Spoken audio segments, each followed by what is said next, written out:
चलिए अब हम लोग चैप्टर नंबर 3 में आ गए हैं। जो कॉस्टिंग का चैप्टर नंबर 3 ये रहा हम लोग के पास। जो कौन सा चैप्टर है, चैप्टर का नाम क्या है, तो यहाँ पे है इम्प्लॉई कॉस्ट। तो अब हम लोग यहाँ से पढ़ने वाले इम्प्लॉई कॉस्ट। अब इसके अंदर हम लोग को क्या क्या पढ़ना है वो यहाँ पे नीचे देख लीजिए। तो ये रहा हम लोग के पास चैप्टर ओवरव्यू करके, यहाँ पे चैप्टर ओवरव्यू रहा। इसमें दे रखा हुआ है कि हम लोग को क्या क्या पढ़ना है। तो सबसे पहला जो हम लोग को यहाँ पे पढ़ना है, जो हम लोग के पास आ गया इम्प्लॉई कॉस्ट में, ये इम्प्लॉई कॉस्ट कंट्रोल पढ़ना है सबसे पहले।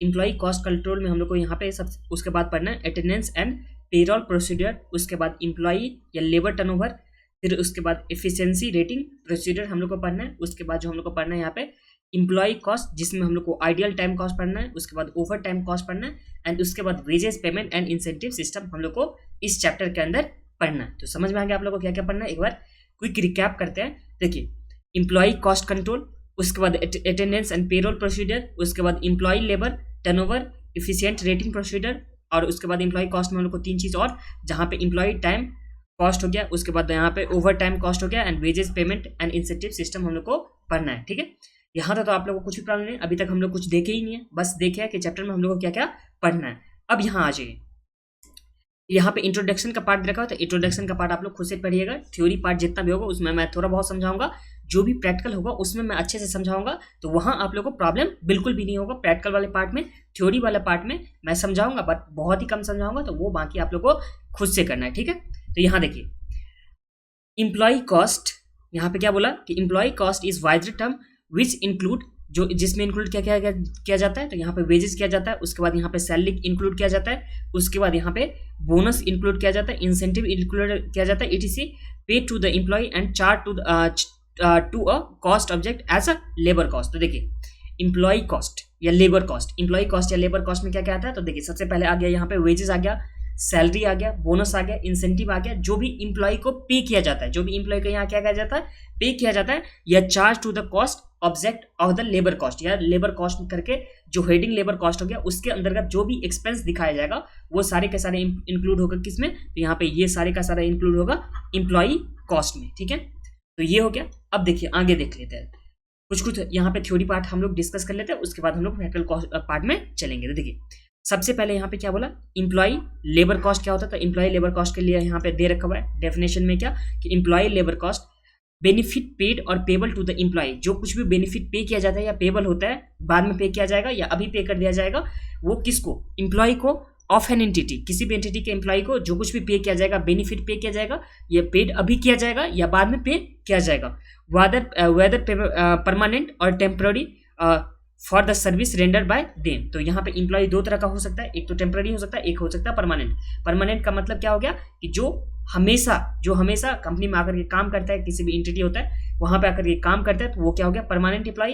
और टेम्पररी जो सीजनल वाइज में होता है कि कुछ दिन के लिए वो काम करेगा, उसके बाद वह उसका क्या हो जाएगा, छुट्टी हो जाएगा, तो वो हो गया टेम्पररी। तो यहाँ पे टेम्पररी एम्प्लॉय हो या क्या हो, परमानेंट एम्प्लॉय, जो कुछ भी बेनिफिट दिया जाता है एम्प्लॉय को किसी भी एंटिटी का, तो वही क्या हो गया, यहाँ पे एम्प्लॉय कॉस्ट हो गया। और यहाँ पे क्या बोला आगे, तो employee cost include payment made in cash और काइंड। तो यहाँ पे जो कुछ भी पेमेंट किया जाएगा या तो कैश में या काइंड में, तो ये सारे के सारे इंक्लूड किया जाएगा कहाँ पे, तो एम्प्लॉय या लेबर कॉस्ट में।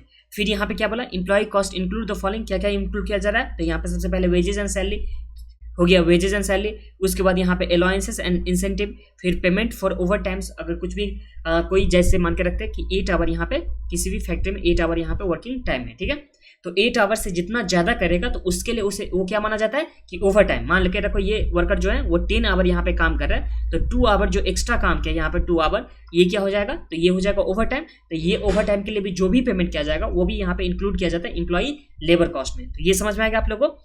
आगे employer's contribution to provident fund, तो यहाँ पे जो भी एम्प्लॉयर्स का कंट्रीब्यूशन होगा provident fund towards provident fund, तो वो भी यहाँ पे इंक्लूड किया जाता है। अदर वेलफेयर फंड, तो अगर कुछ भी अगर वेलफेयर फंड होगा दूसरा भी, जैसे एक हो गया प्रोविडेंट फंड हो गया, उस तरह से ईएसआई हो गया, तो इस तरह से कोई भी यहाँ पे एम्प्लॉय का क्या चीज़, वेलफेयर के लिए कुछ भी फंड होता है तो वो भी यहाँ पे इंक्लूड किया जाता है। फिर उसके बाद क्या बोला, अदर बेनिफिट, जैसे लीव विद पे, जैसे छुट्टी के दिन में भी पैसा मिल रहा है तो वो भी यहाँ पे इंक्लूड किया जाएगा।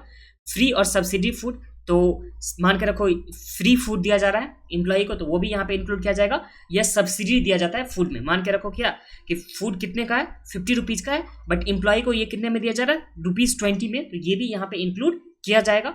उसके बाद यहाँ पे लीव ट्रैवल कंसेशन कि एक जगह से दूसरी जगह जाने के लिए कुछ भी लीव ट्रैवल कंसेशन दिया जाता है तो वो भी यहाँ पे इंक्लूड किया जाएगा। तो आप लोग को समझ में आ गया लेबर कॉस्ट में क्या क्या इंक्लूड होता है। तो कोई भी बेनिफिट पे किया जाता है किसे, एम्प्लॉय को, चाहे एम्प्लॉय परमानेंट हो या क्या हो, टेम्पररी हो या परमानेंट हो, अगर वो सर्विस करता है उसके बदले उसे कैश में दिया जाए या काइंड में दिया जाएगा, सारे के सारे इंक्लूड किया जाता है एम्प्लॉय या लेबर कॉस्ट में।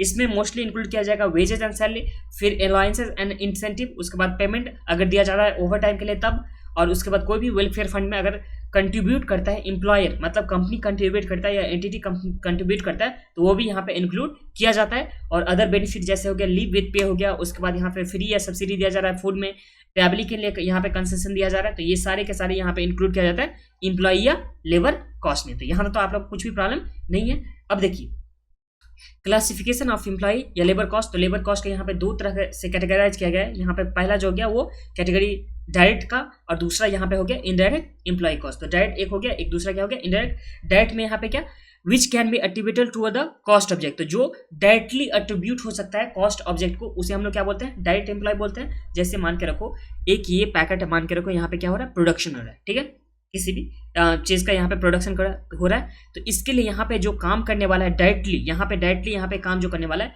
तो ये तो एक हो गया।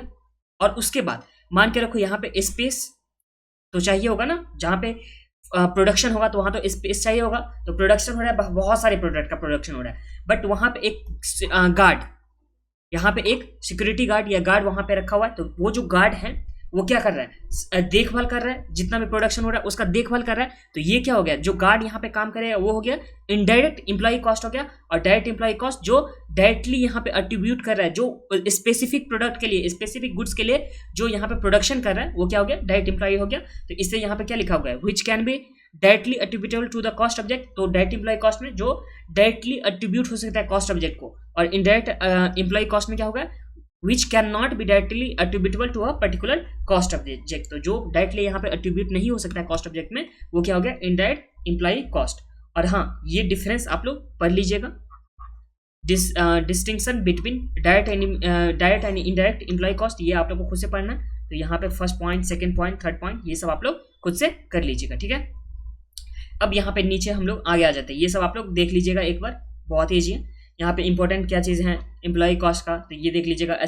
यहाँ पे assessment of main power requirement हो गया, उसके बाद control over time keeping and time, ये टाइम बुकिंग हो गया, फिर टाइम एंड मोशन स्टडी हो जाएगा, control over the ideal time and over time, ये सब यहाँ पे हो जाएगा। तो ये भी पढ़ लीजिएगा। उसके बाद यहाँ पे डायरेक्ट आप लोग आ जाए कुछ पेज के बाद, यहाँ आ जाइए आइडियल टाइम में आ जाइए, ये रहा आइडियल टाइम। आइडियल टाइम में आ जाइए। देखिए आइडियल टाइम क्या होता है, तो देखिए जिस टाइम में यहाँ पे किसी भी कारणवश से, किसी भी कारण हो, जिस टाइम में प्रोडक्शन नहीं हो पाता है, जिस टाइम में वर्कर खाली बैठा होता है, तो उसे क्या बोला जाता है, आइडियल टाइम।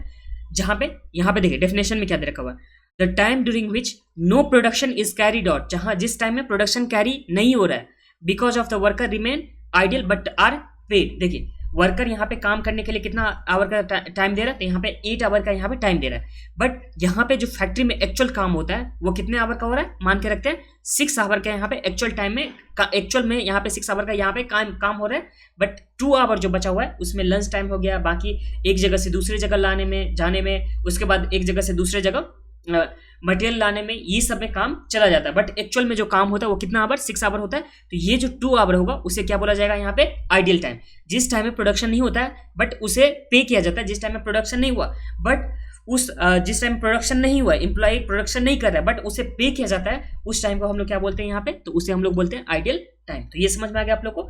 अब आइडियल टाइम में 2 तरह का आइडियल टाइम होता है, एक तो सबसे पहले नॉर्मल आइडियल टाइम हो गया, और दूसरा जो होता है वो यहाँ पे होता है abnormal idle time. Normal idle time में क्या बोला कि it is the time which can not be avoided और reduce in a normal course of business, जिसे अवॉइड नहीं किया जा सकता, जिसे रिड्यूस नहीं किया जा सकता है, उसे हम लोग क्या बोलते हैं यहाँ पे, नॉर्मल आइडियल टाइम। इसका एग्जांपल में यहाँ पे देख लीजिए, जैसे क्या हो गया, time lost between factory gate and the workplace. तो जहाँ पे फैक्ट्री का गेट है वहां से लेकर के वर्क प्लेस के बीच में जो कुछ भी टाइम लगता है, मान के रखो यहाँ पे 5 मिनट या 10 मिनट लगता है, तो ये टाइम क्या हो गया, नॉर्मल आइडियल टाइम, क्योंकि फैक्ट्री गेट से तो प्रोडक्शन करने तो जाना ही होगा, इससे तो रिड्यूस नहीं किया जा सकता ना, तो ये हो गया। उसके बाद interval between one job to another, एक जॉब से अनदर जॉब, मतलब मान के रखो एक जो यहाँ पे एम्प्लॉई है, एक एम्प्लॉई ये काम करता है, एक प्रोडक्ट ए के लिए भी काम करता है और यहाँ पे बी के लिए भी करता है, तो यहाँ पे जॉब ए के लिए और जॉब बी के बीच में यहाँ पे जाने के टाइम, जाने में जो भी टाइम लगेगा वो यहाँ पे क्या हो जाएगा, नॉर्मल आइडियल टाइम। उसके बाद setting up of the machine, तो यहाँ पे मशीन तो हमेशा काम नहीं करेगा ना, उसका रिपेयर मेंटेनेंस तो कराना होगा, तो ये जो होगा वो क्या हो जाएगा यहाँ पे नॉर्मल आइडियल टाइम। और फिर उसके बाद क्या हो गया, नॉर्मल रेस्ट टाइम या ब्रेक और फॉर लंच इटीसी, तो यहाँ पे लंच के लिए तो टाइम तो देना होगा एम्प्लॉय को, तो ये सब क्या हो गया नॉर्मल आइडियल टाइम। इसी तरह से एबनॉर्मल आइडियल टाइम क्या होता है, तो एबनॉर्मल आइडियल टाइम जो नॉर्मल कोर्स ऑफ बिजनेस में, मतलब जो नॉर्मली नहीं होता है, जिसमें यहाँ पे देख लीजिए पावर फेलियर जैसे हो सकता है या ब्रेक डाउन ऑफ मशीन हो सकता है। फिर आइडियल टाइम में also arise due to abnormal factor like lack of coordination, या कोऑर्डिनेशन एक दूसरे के बीच में कोऑर्डिनेशन नहीं है, तो फिर दूसरा एक यहाँ पे सुपरवाइजर आएगा, फिर वो बताएगा, उस तरह से काम करेगा, तो ये सभी यहाँ पे हो सकता है। तो नॉर्मल आइडियल टाइम आप लोग को समझ में आ गया, अब नॉर्मल भी समझ में आ गया। अब नॉर्मल का एक दो और एग्जाम्पल लिख लीजिए, जहाँ पे क्या हो गया, स्ट्राइक्स हो सकता है, फिर लॉकआउट्स हो सकता है, या पुअर सुपरविजन हो सकता है, फायर हो सकता है, फ्लड हो सकता है, ये सब क्या हो गया अब नॉर्मल आइडियल टाइम का। तो ये आप लोग को समझ में आ गया normal idle time, abnormal idle time. अब हम लोग नेक्स्ट वाले वीडियो में देखेंगे इलस्ट्रेशन नंबर 1।